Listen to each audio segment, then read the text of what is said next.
President Trump also granting clemency to former Detroit Mayor Kwame Kilpatrick, a Democrat. He resigned back in 2008 after being convicted of perjury and obstruction of justice. He's currently facing a 28-year prison sentence. Also receiving clemency, rappers Lil Wayne and Kodak Black, who were prosecuted on federal weapons offenses. The president, however, is not expected to issue pardons for himself or members of his family or his personal attorney, Rudy Giuliani. The former New York City mayor was at the forefront of unsuccessful efforts to get the results of the 2020 presidential election overturned. He also rallied with Trump supporters just before they stormed the Capitol building on January 6th. The possibility of pardons for the insurgents had reportedly been discussed, but almost everyone involved in those discussions aggressively advised the president not to. Trump has already pardoned a slew of longtime associates and supporters.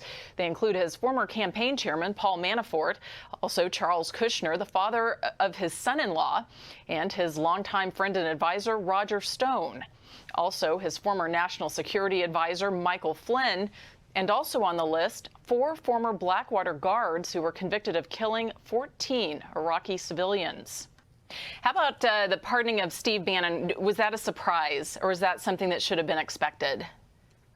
You know, it was a surprise to me. Bannon has been less than helpful at times to the president, yet the president found mercy in what Steve Bannon had been faced with. And, you know, Steve Bannon, of course, was indicted, but he hadn't been tried yet.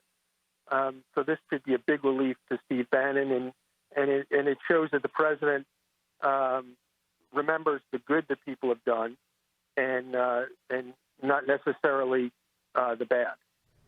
So does this presidential pardon then mean that everything goes away for Steve Bannon? I mean, that it's as if it never happened? Correct. The pardon excuses federal crimes and expunges the record, but the fact is that Steve Bannon had done something wrong in order to receive a pardon. And with a commutation of a sentence, the record still stands of the criminality, but the forgiveness is in the time needed to be served.